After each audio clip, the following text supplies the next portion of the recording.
የቁርአን ተፍሲር በአማርኛ የተተረጎመውን ስናነብ አላህ ከዓርሽ በላይ ነው የሚለውን ሲፈስሩ አላህ በዓርሽ ላይ ስልጣኑ ተደላደለ ብሎ ተፈስሯል። ይህ እንዴት ይታያል ያብራሩልኝ የሚል ጥያቄ ነው። አላህ ተባረከ ወተዓላ ቁርአንን ነቢ መሐመድ ላይ አለይሂ ሰላቱ ወሰላም አውርዶት የቁርአኑን ተፍሲርም እሳቸው ራሳቸው እንዲያብራሩት አድርገዋል። የተወሰነውን ቃል በቃል የተወሰነውን አጠቃላይ ሐሳቡን አብዛኛውን የቁርአን ክፍል ደግሞ በተግባር አብራርተው እንጂ አስረድተው እንጂ አልሞቱም አለይሂ ሰላቱ ወሰላም። ከዛ በኋላም ሱሐቦቻቸው የሱሐቦች ተከታይ ታቢዒዎች ቁርአንን በሚገባ አብራርተዋል። ቁርአን ላይ የነቢ ሐዲስ ላይ በግምት ተነስቶ መናገር ዲን ላይ ልዩነት እንዲመጣ አለመግባባትና ኺላፍ እንዲስፋፋ ሰበብ ይሆናል። በተለይ አቂዳ ነክ የሆኑ ጉዳዮች ላይ ሲሆን ተውሂድን የሚመለከቱ የአላህን ብቸኛ አምላክነት የሱን ስምና ባህሪያት የሚመለከቱ የቁርአን አንቀጾች ከቁርአን ክፍሎች ውስጥ እጅግ በጣም የላቀ ስፍራ ያላቸው አንቀጾች እነሱ ናቸው። ስለ አላህ ተባረከ ወተዓላ የሚናገሩ አንቀጾች ከመሆናቸው አንፃር ነቢ ሙሐመድ አለይሂ ሰላቱ ወሰላም ሁሉን ነገር ያብራሩ የቁርአን ዋና የሚባለውን ተውሂድን አስማው ሲፋትን ሳያብራሩልን አላለፉም። ቁርአን ውስጥ ከተጠቀሱ ከአላህ ባህሪያት አንዱ አላህ ከዓርሽ በላይ መሆኑ በግልጽ ተነግሯል። ምንም በማያሻማ ቃል በሰባት አንቀጾች አርረሕማኑ ዐለል ዐርሺ ኢስተዋ ብሏል አላህ። በሌላ ደግሞ በብዙ መቶዎች በሚቆጠሩ የቁርአን አንቀጾች በበርካታ የነብዩ ሐዲሶች አላህ ከዓርሽ በላይ መሆኑ ተነግሯል። እነዚህን የቁርአን አንቀጾችን ሱሐቦች ታቢዒዎች ቁርአን በወረደበት ቋንቋ በተረዱት መልኩ ፈስረው ለቀጣይ ትውልድ አስረድተዋል። ኢስተዋ የሚለውን ሱሐቦች ታቢዒዎች ከፍ አለ ብለው ፈስረዋል። ዐላ ወርተፈዐ ወሰዐደ ወስተቀረ የሚሉ ተፍሲሮች ተገኝተዋል ከቀደምት የዲን መሪዎች ከታቢዒዎችም ከሌሎችም ታዋቂ ሱሐቦች አብዱላህ ኢብኑ አባስ ሌሎችም ኢስተዋ የሚለውን ኢስተውላ ስልጣኑ ከፍ አለ ብለው አልፈሰሩም። እነሱ በሄዱበት ነው መሄድ ያለብን። ጥያቄው ላይ የተጠቀሰው አማርኛ የቁርአን ተፍሲር ትርጉም ላይ የተቀመጠው አላህ በዓርሹ ላይ ስልጣኑ ተደላደለ የሚለው የአሽዓሪዎች አካሄድ ነው።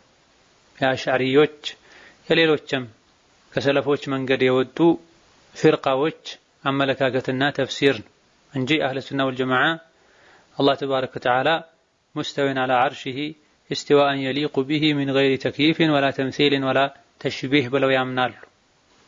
አላህ ከዓርሹ በላይ ነው ለሱ በሚገባው መልኩ ከፍጡራን ጋር ሳናመሳሰል ትርጉሙን አናቀውምም ሳንል አላህ ከዓርሽ በላይ ነው ብለን እናምናለን ብላ ይህ የኢማሙ ማሊክ የኢማም አቡ ሐኒፋ የኢማም ሻፊዒ የኢማም አልአውዛዒ የሌሎችም የቀደምት የዲን መሪዎች አቋም። ኢማም ማሊክ ረሒመሁላህ ተዓላ አርረሕማኑ ዐለል ዐርሺ ኢስተዋ ከይፈ ኢስተዋ ብሎ ጠይቋቸዋል። አንዱ ቁርአን ላይ አርረሕማኑ ዐለል ዐርሺ ኢስተዋ ተብሏል፣ እንዴት ነው አላህ ከዓርሽ በላይ ሙስተዊ የሆነው ከፍ ያለው ብሎ ሲጠይቃቸው ጥያቄው ከባድ ስለነበረ የማይታወቅም ጥያቄ ስለነበረ አስደንግጧቸው በላብ ተጠምቀዋል። ለረጅም ጊዜ ማቀርቀረዋል። ከጊዜ በኋላ አልኢስቲዋኡ ማዕሉም ወልከይፉ ገይሩ መዕቁል ብላ አላህ ከዓርሽ በላይ መሆኑ የሚታወቅ ነገር ነው፣ ሙስሊሞች ዘንድ በቋንቋ የሚታወቅ ነው። ኢስቲዋ ማለት እላይ መሆን ማለት ነው። ወልከይፉ ገይሩ መዕቁል በምን መልኩ ነው እንዴት ነው አላህ ከዓርሽ በላይ የሆነው? ይሄ እኛ ማናውቀው ነገር ነው።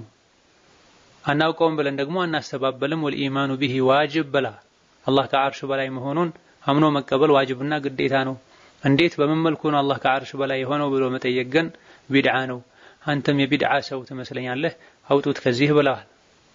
እሱ ስለታመመ ሌሎችን እንዳያሳምማቸው የሱ የአቂዳ ችግር ወደ ሌሎች እንዳይተላለፍ በማለት ኢማም ማሊክ ይሄን እንዳሉት ኢማሙ አሻፊዒም ታላቁ ኢማም ወከዛሊክ አቡ ሐኒፋ ሌሎችም አላህን ተባረከ ወተዓላ ከዓርሽ በላይ ነው ብለን እናምናለን ብለዋል። ይህ ቀደምት የአህለ ሱና ወልጀማዓ ዑለሞች ዘንድ ከታቢዒዎችም ከሱሐቦችም ከዛም በኋላ የነበሩት በኢጅማዕ ያጸደቁት ጉዳይ ነው፣ የተስማሙበት ጉዳይ ነው። ኋላ ላይ ነው ኺላፍ የመጣው። ቁርአን ሐዲስን ትተው በፍልስፍናም ይጓዙ ሰዎች ሲበዙ ማለት ነው። አቡል ሐሰን አልአሽዓሪ የራሳቸውም አልኢባና የተሰኘው ወደ ሰለፎች ወደ ሱና ወደ ሰለፎች መንገድ ከተመለሱ በኋላ የጻፉት ኪታባቸው ላይ ነቁሉ ኢነላህ ዐዘ ወጀል የስተዊ ዐላ ዐርሺሂ ኢስቲዋአን የሊቁ ቢሂ ብለዋል። አላህ ከዐርሽ በላይ ነው ብለን እናምናለን ለሱ በሚገባው መልኩ ብለዋል። ሁሉም ቀደምቶች አላህ ራሱ ከዐርሽ በላይ እንደሆነ ነው የተረጎሙትም የተረዱትም። ስልጣኑ ነው ከዐርሽ በላይ የሆነው ብለን የአላህን ስልጣን ዐርሽ ላይ ብቻ አንገድበውም። ثم استوى على العرش ከዛም ከዐርሹ በላይ ከፍ አለ የሚለው የቁርአን አገላለጽ ስልጣኑ ከዐርሹ በላይ ከፍ አለ ብለን የተረጎምነው እንደሆነ ከዛ በፊት አላህ ዐርሹ ላይ ስልጣን አልነበረውም ማለትን ያስይዛል። በሆነም ሱሐቦች ታቢዒዎች በሄዱበት ልንሄድ ይገባናል። ከዐርሹ በላይ ስልጣኑ ሆነ የሚለውን ኢስተዋ ለሚለው ትርጉም ነው የሚያስቀምጡት። ኢስተውላ ብለው አዙረውት ማለት ነው። የተኛውም ሱሐባ የተኛውም ታቢዒ ኢስተዋ የሚለውን ቃል ኢስተውላ ብሎ አልተረጎመም። ኋላ ላይ የመጣ ፈጠራ ነውና ሱሐቦች የበቃቸው ሊበቃን ሱሐቦች በሄዱበት ልንሄድ ይገባናል። ነስር ያነስረኛል ውዱእ ካደረግኩ በማድረግ ላይ እያለሁ በመሃል ያነስረኛል አፍንጫዬ ውስጥ ሶፍት መጠቀም እችላለሁ ወይ የሚል ጥያቄ ነው። ከሁለቱ የሽንት መውጫ መንገዶች ውጪ ካለ አካል የሚወጣ ደም አብዛኞቹ ዑለሞች ዘንድ ውዱእን አያፈርስም። ራጂሑም ይሄ ነው።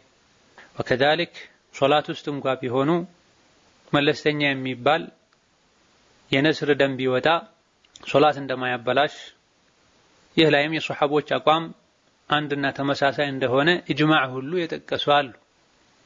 ኢማም ማሊክ አልሙወጣ የተሰኘው ክታባቸው ላይ ከበርካታ ቀደምት የዲን መሪዎች እንዲህ አይነት ነገር በሰፊው ዘግበዋል። ሰዒድ ኢብኑ ሙሰይብ፣ ሳሊም ኢብኑ አብዱላህ ኢብኑ ዑመር ሌሎችም ሶላት ውስጥ ሆነው ያነሰራቸው ይሰግዱ እንደነበረ ገልጸዋል። በመሆኑም ሶላት ውስጥ ሳይገቡ በፊት ከሆነ ነስሩ የጀመረው ደሙን ተቆጣጥሮ አጽድቶ አጥቦ ሶላት ውስጥ መግባት ይቻላል። ሶላት ውስጥ ከገቡ በኋላ ከሆነ እንዲህ ነገር የተፈጠረው ደሙን መቆጣጠር የሚችሉበት ሶፍትና መሰል ነገር ካለ ሰውነትን ይሰግዱበትን ስፍራ ብዛት ኖሮ ተንጠባጥቦ ፈሶ እስካልነጀሰ ድረስ ሶላቱ አይበላሽ على الراجح من اقوال اهل العلم።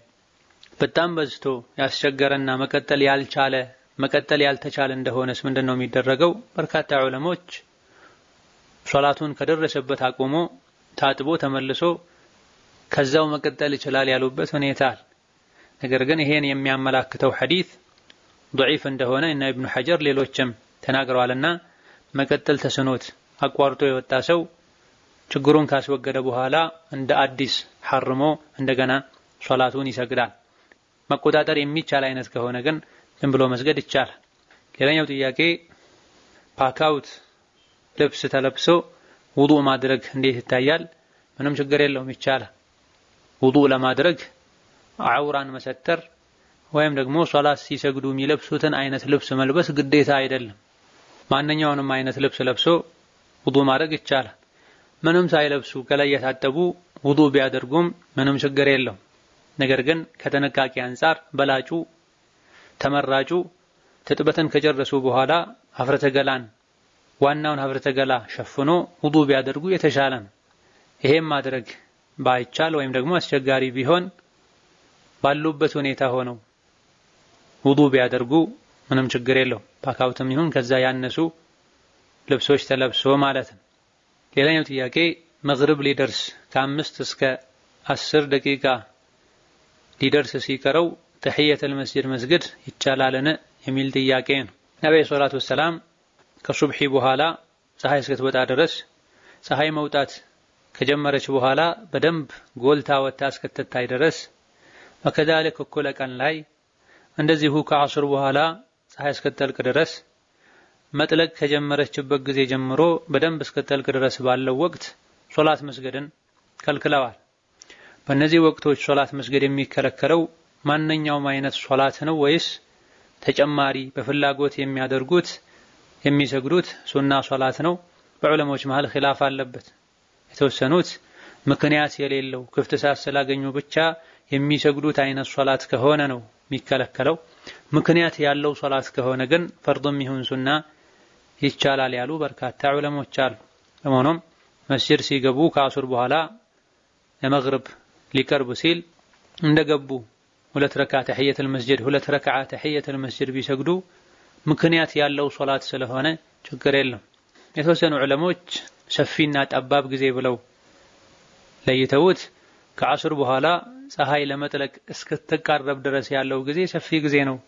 ምክንያት ያለውን ሶላት ሁሉ መስገድ ይቻላል። ለጠልቅ በጣም ተቃርባ መጥለቅ የጀመረችበት ወቅት ላይ ከፊሏ ጠልቆ ከፊሏ የቀረበት ወቅት ላይ ግን በበቂ ምክንያት በወቅቱ ያልተሰገደ ፈርዱ ሶላት ካልሆነ በስተቀር ምክንያት ያለው ሱና ሶላቱን ቢሆን በዛ በጠባቡ ወቅት አይሰገድም ብለዋል። ይሄን ጠባቡን ወቅት 5 ደቂቃ አካባቢ እንደሆነም ተነግሯል። በዚህ ተከዶ 5 ደቂቃ ከሆነ የቀረው አይሰገድም። ምክንያት ያለው ሶላት ከሆነ ቢሰገድ ችግር አይኖረው። ሌላኛው ጥያቄ አያቴ ሞታለች፣ ሶላት አሰግድም ነበረ። በጥቅሉ ቤተሰቦቼ የዲን ዕውቀት የላቸውም። እነሱ ብቻ ሳይሆኑ ሀገራችን ዲን ያለው ተውሂድ ያለው የሚያስተምር ሰው የለም። ሁሉም ጃሂል ናቸው። ጾም ብቻ ይጾማሉ፣ ሶላት አይሰግዱም። ሌሎች የእስልምና ህጋቶችን አያውቁም፣ ሽርክ ይሰራሉ። ሁሉም ማህበረሰብ በዚህ መልኩ ነው የሚኖሩት። ለአያቴ ዱዓ ባደርግ ሰደቃ ብሰጥላት ይደርስላታል ወይ? ማስረጃ ስላልደረሳት የሚል። በመጀመሪያ ደረጃ ቃላቶች ላይ ጥንቃቄ ማድረግ ያስፈልጋል። ሀገራችን ላይ ዲን ያለው የለም፣ ሽርክ ይሰራሉ። ሁሉም ማህበረሰብ በዚህ መልኩ ነው የሚኖረው። የጥንቃቄ ጎደለው ሁሉንም በጅምላ የሚፈርጅ አነጋገር ነው።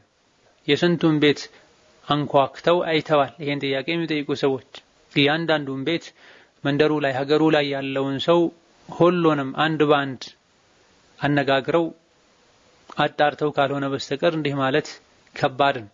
አብዛኞቹ ዲን አልደረሳቸውም፣ አብዛኞቹ ጃሂሎች ናቸው፣ አብዛኞቹ ሽርክ ይሰራሉ ቢባል ችግር የለውም። ያው አብዛኞቹ መሆናቸው ከተረጋገጠ ማለት ነው። ወይላ በየቦታው ይብዛም ይነስ ሐቅን የሚከተል አላህን የሚያውቅ ሰው ይኖራል። ስንፍና ኖሮባቸው ሰው የማያስተምሩ አሊያ ደግሞ ለህይወታቸው ፈርተው ተደብቀው የግል ዲናቸውን የሚያስኬዱ ሊኖሩ ይችላሉ። ከዙሪያቸው ያሉ በአቅራቢያ የሚገኙ መንደሮች፣ ከተማዎች ነዋሪዎች እንዲህ አይነት ሰዎች ደርሰው ዳዕዋ የማድረግ ኃላፊነት ግዴታ አለባቸው። ባለንበት ጊዜ አልሐምዱሊላህ ዲን ተስፋፍቷል። ዳዕዋ በቀላሉ በተለያየ መልኩ እየደረሰ ነው። ራሱ ዳዕዋ ማድረግ የማይችል ሰው በአቅራቢያ ካሉ ከተሞች አካባቢዎች ጋር አቀናጅቶ አስተማሪ አስመጥቶ ለሰዎች ትምህርት እንዲደርሳቸው ተውሂድ እንዲብራራላቸው የሶላት አሰጋገድና ዋጅብነት ግዴታው እንዲነገራቸው ማድረግ ይቻላል። በዚህ መልኩ መኖራቸውን እያወቀ የሆነ ነገር ማድረግ እየቻለ ሳያደርግ የሞተ ሰው አላህ ዘንድ ተጠያቂ ይሆናል። የሞቱት ሞተዋል፣ ጉዳያቸው አላህ ዘንድ ነው። በህይወት ያሉት ግን ሊደረስላቸው ይገባል። ለአንድ እናት ለአንድ አያት ብቻ ሳይሆን አካባቢ ላይ ላሉት በሙሉ ማሰብ መጨነቅ ያስፈልጋልና ማድረግ የሚቻለውን ሁሉ ማድረግ ነው። በቴፕ በካሴት በድምጽ በጽሁፍ እንዲደርሳቸው ማድረግ። ራሱ ቆሞ ዳዕዋ ማድረግ የማይችል ሰው የዑለሞችን ድምጽ በማሰማት መጽሐፎችን በማንበብ የተወሰኑትን ዒልም ወዳለበት ቦታ ሄደው ለሁለት ለሶስት ቀን ሰምተው እንዲመጡ ማድረግና መጣር ያስፈልጋል። ዳዕዋን ማድረስ ዒልም ያላቸው ሰዎች ብቻ ግዴታ አይደለም። አቅም ያለው ሁሉ እንዳቅሙ የሚችለውን ያክል በጥንቃቄ ሊያደርስ ይገባዋል። ስርቆት ሐራም መሆኑን ካወቀን አትስረቅ ሐራም ነው እንደምንለው ሁሉ ሁላችንም ሰዎች ለጂኒ የሚያርዱ ከሆነ ለመቃብር የሚያርዱ ከሆነ አትረዱ፣ ይሄ ሽርክ ነው፣ ከአላህ ያጣላል ለነል ሶላት የተው ሰዎችን ሶላት ስገዱ። በሙስሊምና በካፍር መሃል ያለው ልዩነት ሶላትን መተው ነው። ሶላት የማይሰግድ ሰው ይከፍራል፣ ከእስላም ይወጣል ብለን ልንናገር ይገባና የኛ ግዴታ ማድረስም ከልባችን ለአላህ ብለን ከሆነ ደግሞ ይሄን ያደረግነው የተነገራቸው ሰዎች ልብ ውስጥም ገብቶ ስራውን ይሰራል።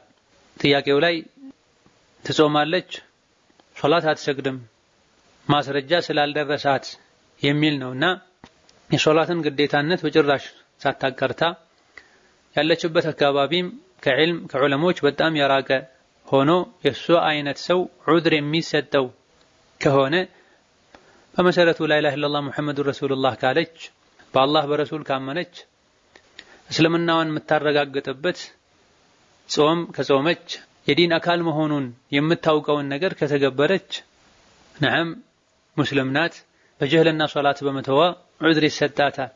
ዋጅብነቱን ግዴታነቱን ብታቅ ተሰግድ ነበር ከተባለ ማለት ነው። ዋጅብ መሆኑን ያወቀችውን ጾም ከጾመች ማለት ነው። ሆኖም ሰደቃ ይሰጥላታል፣ ዱዓ ይደረግላታል።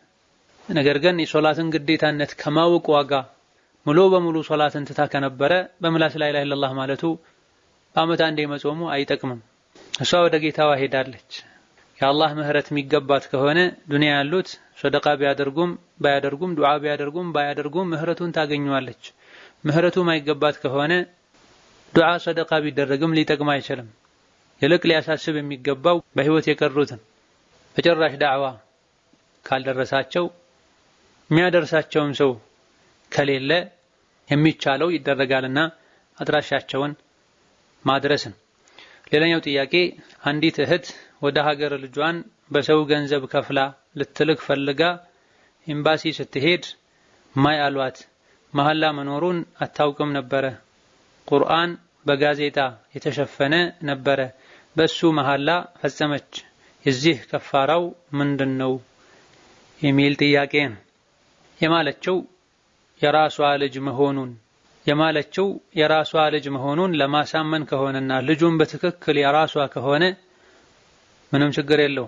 የማለችው በአላህ ቃል በቁርአን እስከሆነ ድረስ በመሰረቱ በአላህ በስሞቹ ባህሪዎቹ መማል ይቻላል። ቁርአን ከአላህ ባህሪያት መሃል አንዱ ነው። ከአላህ ባህሪ አንዱ መናገር ነው። አላህ ተባረከ ወተዓላ ከተናገራቸው ንግግሮች ሁሉ የበላይ ትልቁ ንግግሩ ቁርአን ነው። የአላህ ንግግር በሆነው በቁርአን መላለው ቢል አንድ ሰው ችግር የለም። ነገር ግን ሲምሉ ቁርአንን መምታት ተገቢና አደብ አይደለም፣ ቢድዓ ነው። ወላኪን የራሷ የሆነውን ልጅ ለሌላ ሰው አሳልፋ ሰጣ ልጇ ያልሆነን አካል ልጄ ነው ብላ ሌሎችም እንደዚሁ ልጇ ያልሆነውን ልጇ ነው ብለው ከሆነ የመሰከሩት የማሉት ይሄ ድርብርብ ወንጀል ነው። ነብዩ ሰለላሁ ዐለይሂ ወሰለም ማጭበርበርን ማታለልን ከልክለዋል። በውሸት መመስከርንም ከልክለዋል። ይህ ላይ ደግሞ በውሸት ምሎ በውሸት አስመስክሮ ገንዘብን መብላት ካለበት የሰውን ገንዘብ በባጥል መብላት ነው። በባጥል ገንዘብ ለመብላት መማል ደግሞ የአላህን ቁጣ ማምጣት ነው። በውሸት መማል እጅግ በጣም ከባድ ወንጀል ነው። በውሸት የሚመለን አካል አላህ ካልማረው እሳት ውስጥ የሚከት ወንጀል ነው። የዚህ ማለችው የራሷ ልጅ መሆኑን ለማሳመን ከሆነና የአላህ ንግግር በሆነው ቁርአን ከሆነ የማለችው ምንም ከፋራ የለውም። የማለችው በውሸት ከሆነ የሚነል ገሙስ ይባላል። ይሄ ከባድ ወንጀል ከመሆኑ የመጣ ከፋራ እንኳን አይሰርዘውም። መተውበት አላህን ይቅርታ መጠየቅ ነው በጥቅሉ። ልጁ የራሷ ከመሆኑ ጋር የማለችው በቁርአን መሆኑ ከሆነ ያስጠየቀው ጥያቄ የሆነው በቁርአን በራሱ መማል ችግር የለውም። የመቱ ከሆነ የማሉት አፈጻጸሙ ቢድዓ ነው፣ ትክክል አይደለም ነው የምንለው። ለዚህ ደግሞ ሁለተኛ ይሄን አላረግም ማለት እንጂ የሚደረግለት ከፋራ አይኖርም። ሌላኛው ጥያቄ በረመዳን ባለማወቅ ከባለቤቴ ጋር በቀኑ ክፍለ ጊዜ ግንኙነት አድርገናል። አሁን ስሰማ ረመዳኑ ክፍት ይሆናልና 30 ምስኪን አብያሉኝ። 30 ምስኪን ለማብላት የፈለኩት ኢትዮጵያ ነው። የሀገራችን እህል ደግሞ ጤፍ ነው። ለአንድ ሰው ስንት ኪሎ ነው ማብላት መስጠት ያለብኝ የሚል ጥያቄ ነው። አዲስ የሰለመ ሰው ከሆነ አልያ ደግሞ ሙሉ በሙሉ የዲን ዕውቀት ካለበት አካባቢ የራቀና ምንም ዕውቀት መረጃ ያልደረሰው ሰው ከሆነ ከፋራ አይወጅብበትም። ነገር ግን በረመዳን በቀኑ ክፍለ ጊዜ ግብረ ስጋ ግንኙነት ማድረግ እንደማይቻል ጾምን እንደሚያፈርስ የሚያውቅ ሰው ከሆነ ይሄን ያረገው ከፋራ ግዴታ እንደሚያስደርግ ባያውቅ እንኳ ረመዳን በቀኑ ክፍለ ጊዜ ግንኙነት ማድረግ ክልክል መሆኑን ጾም የሚያፈርስ መሆኑን ያወቀ ሰው ይሄን በማድረጉ ጾሙ ይበላሻል፣ ወንጀለኛም ይሆናል፣ ከፋራም ይወጅብበታል። ከፋራው አንድ ባሪያ ነፃ ማውጣት ነው። ካልቻሉ 60 ቀን በተከታታይ መጾም። ይሄን ማድረግ ካልቻሉ ነው ወደ 60 ምስኪን መመገብ የሚካሄደው። መጾም የሚችል ሰው ጤነኛ ይሆን አቅም ያለው ሰው በተከታታይ 2 ወር 60 ቀን መጾም የሚችል ሰው ወደ ምግብ መመገብ መቀየር የለበትም። ምግብ ወደ መመገብ መሸጋገር የሚቻለው በሽተኛ ለሆነ ሰው ነው፣ መጾም ለማይችል ሰው። ይህ ተሟልቶ የሚያበላ ሰው 30 ምስኪን በተናጠልም ይሁን በጋራ ሰብስቦ አንዴ ማብላት ይቻላል። ከፋፍሎ ማብላት ይቻላል። 30 ወይም 20 ወይም 10 የሚያጠግብ ምግብ ሰርቶ አዘጋጅቶ ማብላትም ይቻላል። ጥሬውን ሰጥቶ ራሳቸው እንደፈለጉ ማድረግም ይቻላል። ምንም እንኳን አብስሎ ማብላቱ ላይ የተወሰነ ኺላፍ ቢኖርም እህሉን ጥሬውን በሚሸጡበት ጊዜ ለእያንዳንዱ ምስኪን ከ1 ተኩል እስከ 2 ኪሎ ለጥንቃቄ 2 ኪሎ አድርጎ መስጠት በቂ ነው። ሌላኛው ጥያቄ በአካባቢያችን ዛውያ ወይም መስጂድ አለ። ይህን መስጂድ ለማሳደስ ፈልገን የአካባቢው ልጆች ተሰባስበን ገንዘብ አሰባሰብን። ግን ይህ መስጂድ ቀብር አጠገብ ስለሆነ ሌላ ቦታ መስጂድ መስራት አሰበን፣ ምን ይመክሩናል የሚል ጥያቄ ነው። መስጂዱ ያለው ከቀብር አጠገብ ቢሆንም መቃብሩ ያለው ከመስጂዱ ጀርባ ከሆነ አሊያ ደግሞ በግራና በቀኝ በኩል ከሆነና መስጂዱን የሚጠቀሙ ሰዎች ከቀብር አምልኮ ጋር ምንም አይነት ግንኙነት ከሌላቸው ቢሰራ ችግር የለው። በቂብላው በኩል ሆኖ መሃል ላይ ምንም የሚለየው ነገር ከሌለ አሊያ ደግሞ በግራና በቀኝ ወይም ደግሞ በኋላም ሆኖ መስጂዱን የሚጠቀሙ ሰዎች ከመስጂድ የወጡ ወደ መቃብር ከመቃብር ወደ መስጂድ የመጡ የሚሰሯቸው የሽርክ የቢድዓ ስራዎች ካሉ ነው ይህ በወንጀል መተባበር ይሆናልና ይሄን አቋማቸውን ካልቀየሩ ካላስተካከሉ ማደስ መስራት ማገዝ አይቻልም የሚባለው።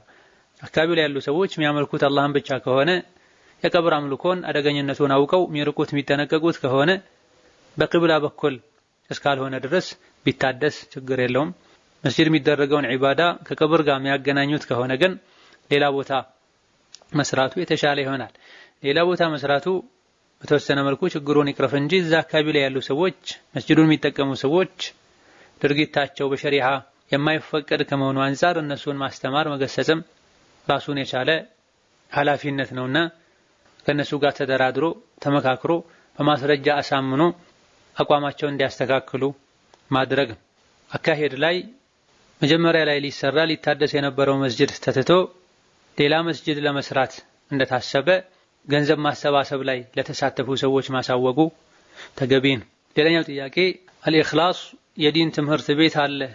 ከህግና ደንቡ አንዱ በየቀኑ የሰሩትን ወንጀል መዝግቦ በሳምንቱ ማስረከብ ነው። አንድ ሰው ወንጀል የሰራውን ለሰው መናገር እንዴት ይታያል? እኔ ክርስቲያን ነበርኩ፣ ወንጀል ለኡስታዝ ማስረከብ ነቢያችን ከካፍሮች ጋር እንዳትመሳሰሉ ብለውን ሳለ ክርስቲያኖች ለነፍስ አባት እንደሚናዘዙት አይሆንም ወይ? ይህን ያብራሩልኝ የሚል ጥያቄ ነው። أقول سبحان من جعل مثلك أو مثلك أعقل من بعض من ينتسب إلى العلم والدعوة. አዲስ የሰለመ ዲን እስላምን በሚገባ ያልተረዳ ሰው ዲንን አውቃለሁ ሌሎችን አስተምራለሁ ከሚል የተሻለ አቅል የሰጠ አላህ ተባረከ ወተዓላ ጥራት ይገባው ነው ማለት። ነብዩ ሰለላሁ ዐለይሂ ወሰለም ወንጀል የሰራ ሰው ወንጀሉን እንዲደብቅ መክረዋል። ሁሉም ወንጀል የሰሩ ሰዎችን አላህ ይመራቸዋል፣ የሰሩትን ወንጀል ግልጽ የሚያደርጉት ሲቀሩ የሚል ሐዲስም አለ። እነዚህ ቆሻሻ የሆኑ ነገሮችን የተዳፈረ ራሱን ደብቆ ተውበት ያድርግ የሚልም ሐዲስ አለ። በማዕና الحديث ይህ ሆኖ ሳለ በየሳምንቱ የሰሩትን ወንጀል ጽፎ ማስረከብ የዲን ትምህርት ቤት ስራ በጭራሽ ሊሆን አይገባው። ጥያቄው ላይ እንደተባለው የዲን ትምህርት ቤት ተብሎ እንዲህ የሚደረግ ከሆነ ሐላችን ሁኔታችን በጣም ያሳዝናል። ማስተማር ትልቅ ኃላፊነት ነው። ማንኛውም ሰው እንዲህ ነገር ስለተመኘ አላዋቂዎች ስላነሳሱት አላዋቂዎች ስላደነቁት ብቻ ሊገባበት አይገባም። ማስተማር ትልቅ ኃላፊነት ነው። ዳዕዋ ትልቅ ኃላፊነት ነው። የትኛውም ሰው ዳዕዋ እስከ መግባቱ በፊት ብቃቱን ማረጋገጥ መጠየቅ ማማከር አለበት አዋቂዎችን። አስተምራለሁ ያለ ሰው መራለሁ ያለ ሰው የተሳሳተ እንደሆነ ስህተቱ ላይ በተከተሉ ሰዎች ጥፋት ልክ አላህ ዘንድ ተጠያቂ እንደሆነ ሊያውቅ ይገባል። ማንኛውም ሰው ደፍሮ ሙያዊ ማረጋገጫ ሳይኖረው ሐኪም ቤት አይከፍትም። ንግድ ፍቃድ ሳያወጣ የጥራት ማረጋገጫ ሳይዝ ምግብ ቤት አይከፍትም።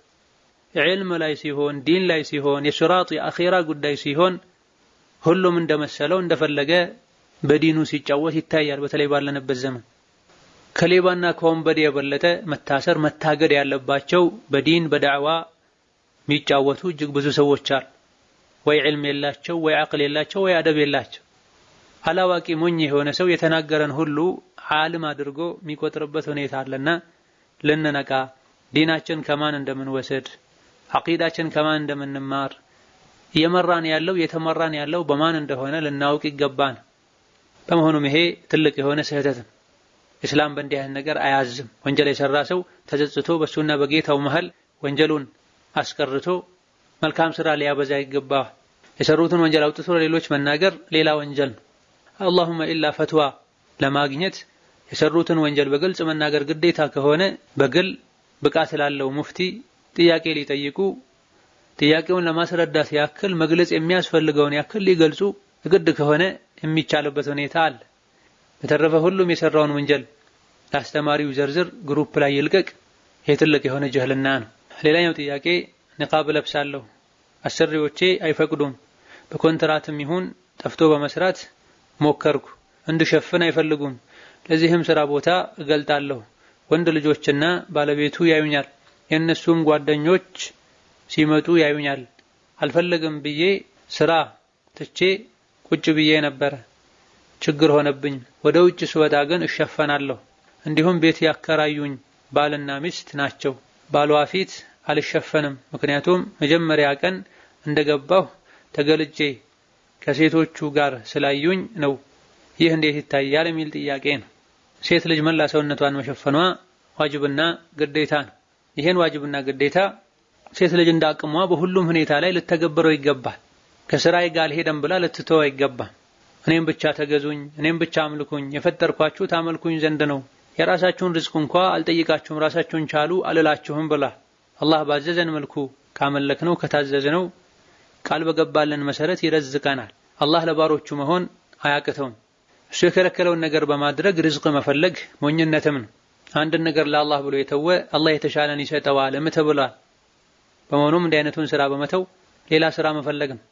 ምንም አይነት ስራ ከሌለ ጭራሽ የዕለት ጉርሻም ከጠፋ የተሻለ ስራ እስኪያመቻቹ ድረስ በሚቻለው ሁሉ ጥንቃቄ ያደረጉ ኒቃብን ትተው በሌላ መልኩ እንኳን ለመሸፈን እየሞከሩ ሌላ ኒቃብ አድርገው ሒጃብ አድርገው መስራት የሚችሉትን ስራ እስኪያመቻቹ ድረስ ገንዘብ ለማጠራቀም ሳይሆን ለዕለት ጉርሻ ቢሰራ ምንም አታረል። ነገር ግን ሰፊ አማራጮች ያሉ የሚበሉትን ሳያጡ የሥራ ሁኔታ አስገድዶኝ ነው ያሉ ይሄን ማድረግ ተገቢ አይደል። ወከዛልክ የተከራዩበት ቤት ላይ መሸፈን እየተቻለ መጀመሪያ ቀን ላይ ተገልጬ ስለመጣሁ ያሉ በዛ ሁሌ አጅነቢ ወንድ ባለበት ፊትን መግለጥም አላዋቂነት ነው፣ ስህተት ነው።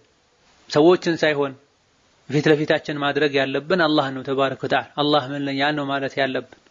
ሒጃብ እስላም ላይ ትልቅ ቦታ ያለው ዒባዳ ነውና ሴት ልጅ ለሶላቷ፣ ለጾሟ፣ ለሌሎች ዒባዳዎች ትኩረት እንደምትሰጠው ቦታ እንደምትሰጠው ለሒጃብ ቦታ ልትሰጥ ይገባታል። አላህ ተባረከ ወተዓላ ሶላት ስገዱ ባለበት ቁርአን በል ሶላት ስገዱ ባለበት አንቀጽ በራሱ ነው ሴቶችን አትገላለጡ ያለው። ወቀርነ ፊ ቡዩቲኩነ ወላ ተበረጅነ ተበሩጀ አልጃሂልየቲ አልኡላ ወአቂምነ ሶላህ። በቤታችሁ እርጉ ሴቶች ሆይ የግድ ካልሆነ በስተቀር ከቤት አትውጡ፣ በጃሂልያ ዘመን በጨለማ ዘመን እንደነበሩ ሴቶችም አትገላለጡ። አላህ ረሱል መግለጥ ያልፈቀዱትን የሰውነት አካላችሁን አትግለጡ፣ አጅነቢ ወንድ ባለበት ከቤት ውጪ ሆናችሁ። ወአቂምነ ሶላተ ሶላትንም ስገዱ። በአንድ አንቀጽ ነው ሴት ልጅ ቤት እንድትቀመጥ መገላለጥን እንድትተው ሒጃብ እንድታደርግ ሶላት እንድትሰግድ አላህ ያዘዘው። ሶላቱን እሺ ይሰግዳለሁ ሒጃቡን አላደርግም አትልም። በአላህና በመጨረሻ ቀን የምታመን ሴት ወከዛልክ ሒጃብ ባህል አይደለም ዒባዳ ነው። አሰጋገደን ከነብዩ ከሱሐቦች እንደተማርነው ሒጃብ አደራረግንም ሴት ልጅ ከሱሐቦች ከነቢ ባለቤቶች ልትማር ልትወስድ ይገባታል። እንደ ሀገሬ እንደ ባህሌ ለብሳለሁ አይባልም። ዲን ነክ ጉዳይ ላይ ዲንን ነው የምናስቀድም። ዲን ላይ ብይን ያልተሰጠው ጉዳይ ላይ ነው፣ ሐላል ሐራም ያልተባሉ ጉዳዮች ላይ ነው ባህሉን ተከትሎ ቢሄድ አንድ ሰው ችግር የለውም ይባል። ሌላኛው ጥያቄ እኔና ባለቤቴ ከተጋባን 5 ዓመታችን ነው። ኒካሑ የታሰረው ከኢትዮጵያ ነው። ሰዎች መህር ያስፈልጋል አሉኝ። እኔ ስለ መህር የማውቀው ነገር የለኝም ያብራሩልኝ የሚል ጥያቄ ነው።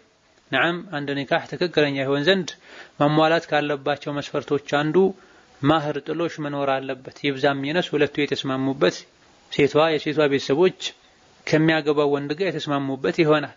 ዝቅተኛው ምን ከፍተኛው ገደብ የለው። ወንዱ ሳይቸገር ሴቷ ሳትጎዳ የተስማሙበትን ነገር መስጠት አለባቸው።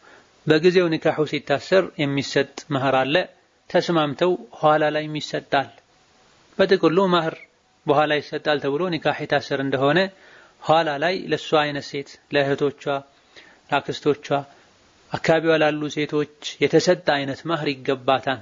ምንም አይነት ማህር ሳይሰጥ በጊዜው የሚሆን ወደፊት የሚሰጥ ማህር ሳይኖር በነፃ በባዶ ኒካህ አይታሰርም፣ አይቻልም። የታሰረ እንደሆነስ ባወቁበት ጊዜ ኋላ ላይ የሰጡ ወይም ለመስጠት የተስማሙ እንደሆነ ኒካሁ ትክክል ይሆናል። በመሆኑም ከወዲሁ የሆነ ማህር ላይ ተስማምቶ መስጠት መረከብ። ሌላኛው ጥያቄ ከ8 ዓመት በፊት ለትዳር የጠየቀኝ ልጅ ወደ ውጪ ለሄድ ነው ስለው ኒካህ እንሰርና ሂጂ አለኝ። እኔ ስለ ኒካህ ምንም የማውቀው ነገር ስላልነበረኝ ነፍሴን አጋብቻለሁ በያለኝ። እኔም አልኩኝ በቃ ኒካህ ሆነ አለኝ። በሰዓቱ እኔና እሱ ብቻ ነበረን፣ ግን 2 ጓደኞቹ ያውቃሉ፣ ምድር ግን አልነበሩም። ግልጽ አይደለም ምድር የሚለው። ከዛም ኒካሁ ትክክል አይደለም አሉኝ። ለባለቤቴም ስነግረው ለማመን አልፈለገም። እኔም በቃ ከውጭ ስመለስ አባቴ ተጠይቆ እሺ ካለ በአዲስ ኒካህ እናደርጋለን በሚል ወደ ውጪ ወጣሁኝ። ከ7 ወር በኋላ አባቴ ሲጠይቅ አልፈቀደም። እኔም ተውኩት። በሰዓቱ ኒካሁ ትክክል አይደለም ስላሉኝ ፍቺ አልጠየቅኩም። በኋላ ግን ፍቺ ግድ ነው አሉኝ። ከዛም ልጁን በቤተሰብ ማስፈለግ ጀመርኩ። ማግኘት አልቻልኩም። በዚህ ሁኔታ 8 ዓመት ሞላኝ። የማላገኘው ከሆነ ምንድነው መፍትሄው? እስከ መቼስ ድረስ ነው መጠበቅ ያለብኝ የሚል ጥያቄ ነው። በመጀመሪያ ደረጃ እያንዳንዱ ሙስሊም ዲኑን ቀጥ አድርጎ ማቆም የሚችልበትን ያክል ዕውቀት መቅሰም ግዴታው ነው፣ ዋጅብ ነው። ነቢያችን አለይሂ ሰላቱ ወሰላም ጠለቡል ዒልሚ ፈሪደቱን ዐላ ኩሊ ሙስሊም ብላ ዕውቀትን መፈለግ እያንዳንዱ ሙስሊም ላይ ግዴታ ነው ብላ። የሸሪዓ ዕውቀት 2 አይነት ነው። ፈርዱል ዐይን የሚባል ዕውቀት አለ፣ እያንዳንዱን ግለሰብ የሚመለከት ሶላት እንዴት እንደሚሰገድ፣ ጾም እንዴት እንደሚጾም፣ ሐጅ እንዴት እንደሚደረግ፣ ሴት ልጅ ከወር አበባ ደም ስትጠራ ከወሊድ ደም ስትጠራ እንዴት እንደምትታጠብ፣ ወንድ ልጅ ከጀናባው እንዴት እንደሚታጠብ፣ ሴት ልጅ የባሏን ሐቅ እንዴት እንደምትጠብቅ፣ ኒካህ ለማሰር ምን እንደሚያስፈልግ፣ እንዴት እንደሚታሰር ኢላ ገይሪ ዛሊክ ወሳኝ የሆኑ እያንዳንዱን ሰው የሚገጥሙ እያንዳንዱን ግለሰብ ሊገጥሙ የሚችሉ ዒልመል ሐል የሚባሉ ነገሮችን ማወቅ ግዴታ ነው። ይሄ አይነቱን ዕውቀት ማወቅ የተወው ወንጀለኛ ነው፣ ይጠየቃል። ሙስሊም የሆነች ሴት ልጅ ልታገባ ስትል አስቀድማ ስለ ጋብቻ ህግጋት ልታውቅ ይገባታል። እዚህ ልንማር ልንጠይቅ ከዑለሞች ልንጠጋ ይገባናል። የተኛውም ጋብቻ ያለ 2 ምስክር ያለ ሴት ልጅ ኃላፊ የተከናወነ የታሰረ እንደሆነ ውድቅ ነው፣ ባጢል ነው፣ ስህተት ነው ተብሏል ሐዲስ ላይ። ሴት ልጅ አባቷ ሳይድራት አባት ወንድም የአባት ወንድም የሆኑ አጎቶች እንደዚህ የወንድም ልጆች ኢላ ገይሪ ዛሊክ የሴት ልጅ ኃላፊ የሚባሉት በሌሉበት ራሴን ድር ያለው ወይም ደግሞ አወክ ያለው ወይም ደግሞ ጀባቢ ያለው አይባል። ይሄ አላዋቂነት። ያላገባችም ትሆን አግብታ የፈታች ያለ ወንድ ኃላፊ ሴት ልጅ ኒካህ ማሰር አትችልም። ያሰረች እንደሆነ ኒካህዋ ውድቅ ነው ተብሎ 3 የተደጋግሞ ተነግሯል ሐዲስ ላይ። ባለማወቅ ይሄን ያደረገ ሰው ሁለቱም የሚቻል መስሏቸው ከሆነ ይሄን ያደረጉት የሹብሃ ስተት ያለበት ኒካህ ይባላል። መቀጠል አይችሉም አድሰው እንጂ። መለያየት ቢፈልጉ ፈትቻለሁ ማለት ይተበቅበታል፣ እሷም ፈታኝ ማለት ይተበቅባታል። ሙሉ በሙሉ ኒካህ አይደለም፣ ሙሉ በሙሉ ደግሞ ኒካህ አይደለም ተብሎ እንደፈለጉ መሆን ሴቷ እንደፈለገች መሆን አትችልም። ሌላ ማግባት ከፈለገች እንዲህ አይነቱ ኒካህ የተሳሳተ እንኳን ቢሆን ማስቀጠል እንኳን ባይችል መውረድ ግን አለበት። 8 ዓመት ሞላ ማግኘት አልተቻለም። ለቤተሰብ አሳውቆ ወደ ሸሪዓ ፍርድ ቤት በመቅረብ ማመልከቻ በማስገባት ጉዳዩን በማሳወቅ ልጁን ጠርተው አናግረው ኒካሁን እንዲያወርድ ከሌለና ካልቀረበ ደግሞ ራሳቸው እንዲያወርዱት ማድረግ ይቻላል። هذا والله تعالى أعلم وصلى الله وسلم بارك على عبده ورسوله محمد. የተቀሩትን ሌላ ጊዜ እንመልሳለን። ወሰላሙ አለይኩም ወራህመቱላህ ወበረካቱ።